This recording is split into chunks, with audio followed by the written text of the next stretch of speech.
And one such person was a young woman named Amala Ekbenobi. She's a prominent YouTuber who received a very suspicious visit yesterday to, fortunately, a prior address of hers that was on file in California. Take a listen to what she tells the public about that visit.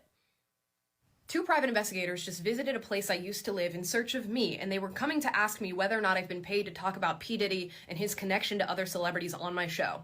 Now, luckily, the person I used to live with called me on the phone so I could talk to these guys. They did not immediately disclose that they were private investigators. I had to coax that out of them through being quite hostile to them throughout the conversation. But they kept bringing up my content that I made in regard to P. Diddy and his connection to other celebrities. They would not say who they were working for and who had hired them to come and travel around to these different influencers. But they did say that they would be going to multiple influencers who are talking about these stories to figure out whether or not they're being paid by a specific entity to share them. Now, I am definitely not paid to talk about what I talk about on my channel, but they said not only would they pay me to disclose who I was being paid by, but they would pay me more than whatever I was getting to share the opposite story. I don't know who these guys were. I don't even know if they were telling the truth, but they did say there were 10 other influencers that they were going to be visiting. So I'm putting this out there in case this happens to anybody else, and I will be going more in depth as to what happened on my show today in case you want any further information. But this is very, very strange.